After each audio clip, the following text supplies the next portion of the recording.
السلام علیکم ورحمۃ اللہ وبرکاتہ۔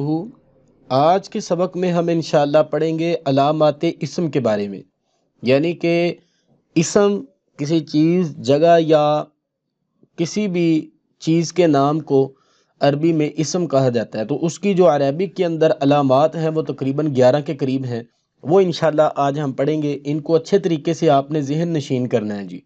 تو سب سے پہلے آپ دیکھیں علامات اسم میں جو سب سے پہلی چیز ہوتی ہے وہ ہے الف لام، اس کے شروع میں ہو، ٹھیک ہے جی۔ جس طرح یہاں پہ آپ کو نظر آ رہا ہے الف لام شروع کے اندر ہو۔ الحمد، رجل سے الرجل، ٹھیک ہے جی۔ اور اسی طرح کریموں سے الکریم، تو اس طریقے سے الف لام اس کے شروع میں جہاں بھی آپ کو نظر آئے گا تو وہ کیا ہوگا، وہ جو ہے وہ اسم ہوگا، وہ لفظ اسم ہوگا۔ شروع میں الحمد الف لام، حرف جار اس کے شروع میں ہو، ایسا حرف کہ جو اگلے اسم کو کسرہ دے دے یا حالت جر میں لے جائے، اس کے شروع میں ہو، جیسے بی زیدن، با اس کے شروع میں آ گیا اور دیکھیں یہاں پہ کسرہ آ گیا، دو زیریں آ گئی ہیں۔ تو یہ بات آپ ذہن میں رکھیں کہ حروف جارہ جو ہیں یہ تقریباً 17 کے قریب ہیں۔ الف با تا کاف لام واو منزو مز خلا ربا حشا من عدا فی عن علا حتی الا، یہ آگے آئیں گے انشاءاللہ اپنی جگہ پہ، وہاں پہ ہم پڑھیں گے۔ چھوٹا سا میں نے اوور ویو دیا ہے آپ کی آسانی کے لیے۔ تو حرف جار جو ہوتا ہے یہ تقریباً 17 کے قریب ہوتا ہے، اور اس کا کام یہ ہوتا ہے کہ یہ اپنے بعد والے اسم کو کیا کر دیتا ہے، جر دے دیتا ہے یا کسرہ دے دیتا ہے، معنوی یا لفظی۔ آگے دیکھیں جی، تیسری علامت اس کی یہ ہے کہ اس کے آخر میں تنوین ہو۔ تنوین کس کو کہتے ہیں؟ دو زبر کو، ٹھیک ہے جی، یا پھر دو زیر، دو زبر یا پھر دو پیش، اس کو ہم کہتے ہیں تنوین۔ تنوین اس کے آخر میں ہو، جیسے زیدن، یہ دیکھیں یہاں پہ تنوین آ گئی ہے، اس کے آخر پہ دو زیریں بھی آ سکتی ہیں، دو زبریں بھی آ سکتی ہیں اور دو پیشیں بھی آ سکتی ہیں۔ تو دو پیشیں، دو زبریں، دو زیریں پورے قرآن میں آپ کو جہاں بھی نظر آئیں گی آپ سمجھ جائیے گا کہ یہ اسم ہے۔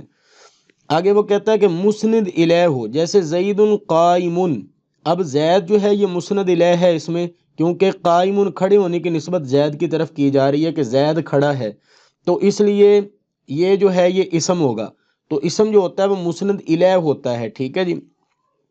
آگے دیکھیں جی، پانچویں جو علامت ہے زید قائم مسند الیہ کی، میں ایک اور مثال آپ کو دے دیتا ہوں۔ یہاں پہ دیکھیں آپ، پہلے اس کو تھوڑا سا صاف کر لیتے ہیں۔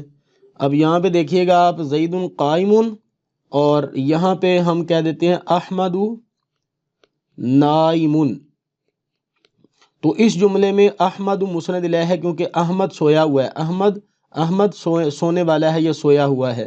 احمد نائم، احمد سویا ہوا ہے، تو اس جملے میں احمد مسند الیہ کیونکہ سونے کی نسبت احمد کی طرف کی جا رہی ہے کہ احمد سویا، ٹھیک ہو گیا جی۔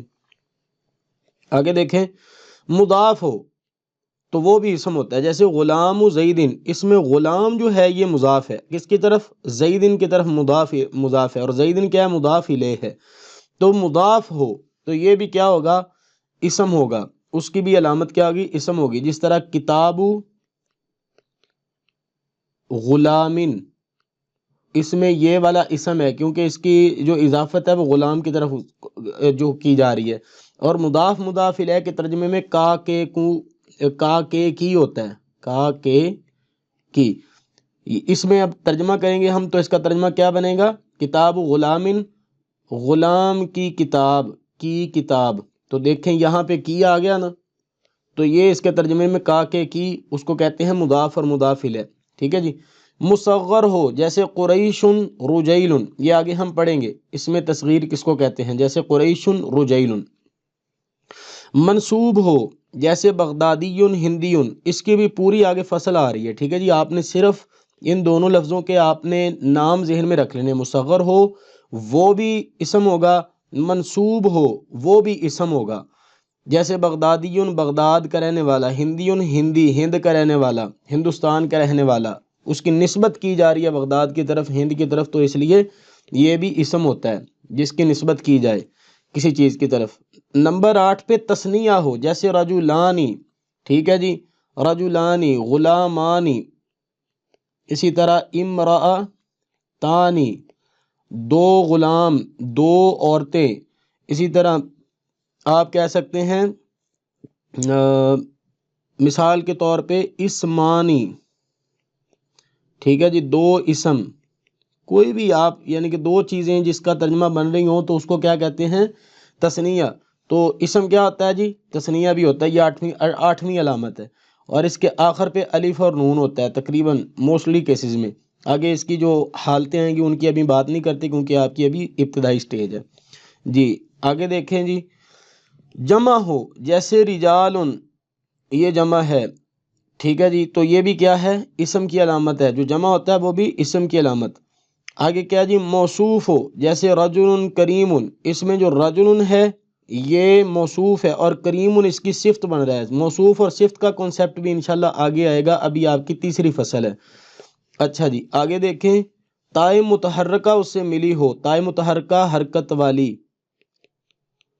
حرکت والی تا، وہ کون سی ہوتی ہے؟ اس طرح کی تا ہوگی اور اس کے اوپر زبر ہوگی یا پیش ہوگی، تو جیسے یا دو پیشیں ہوگی یا دو زیریں تنوین وغیرہ ہوگی، جیسے ضارباتن، اس میں دیکھیں آخر پہ تائے متحرکہ ملی ہوئی ہے نا، تو اس لیے یہ کیا ہو گیا؟ یہ بھی اسم ہو گیا۔ یہ علامات اسم ہیں جو ہم نے آج پڑھی ہیں، تقریباً 11 کے قریب ہیں، تو آپ نے ان کو یاد رکھنا ہے۔ اچھا جی، آگے دیکھیں، تھوڑا سا ایک فائدہ بھی اس کا نوٹ کر لیں۔ واضح ہو کہ فعل تثنیہ یا جمع نہیں ہوتا، فعل کبھی بھی تثنیہ نہیں ہوتا، جبکہ اسم جمع بھی ہوتا ہے اور تثنیہ بھی ہوتا ہے۔ فعل کے جو صیغے تثنیہ اور جمع کہلاتے ہیں وہ فاعل کے اعتبار سے ہوتے ہیں، جیسے فعلا، اور اسی طرح یفعلانی، فعلا ان دو مردوں نے کیا، یفعلانی وہ دو مرد کرتے ہیں یا کریں گے، ایسے ہی فعلو ان سب مردوں نے کیا، یا یفعلون یا وہ سب مرد کرتے ہیں یا کریں گے، کرنے والے دو مرد یا سب مرد ہیں۔ تو یہ جو فعل ہے ذاتی طور پہ یہ جو ہے وہ تثنیہ یا جمع نہیں ہے، بلکہ اس فاعل کے اعتبار سے یہ جمع اور تثنیہ ہے۔ یہ مطلب نہیں ہے کہ دو کام کیے یا سب کام کیے، کام تو ایک ہی کیا مگر کرنے والے دو مرد یا سب مرد ہوئے۔ خوب ذہن نشین کر لیں۔ میں آپ کو چھوٹی سی ایک مثال کے ذریعے یہاں پہ بات کو سمجھاتا ہوں، آپ کو انشاءاللہ بات سمجھ آئے گی۔ مثال کے طور پہ ہم کہتے ہیں، وائٹ بورڈ پہ آ جاتے ہیں جی، مثال کے طور پہ ہم کہتے ہیں جی اکلا، یہ تثنیہ کا صیغہ ہے، دو کے لیے، ٹھیک ہے جی، ان دو مردوں نے کھایا، ٹھیک ہے جی۔ آگے ہم لکھ دیتے ہیں یش ربون، یہ جمع ہے اور یہ کیا ہے؟ تثنیہ ہے، ٹھیک ہے جی۔ اچھا، ان دو مردوں نے کھایا، یشربون وہ سب مرد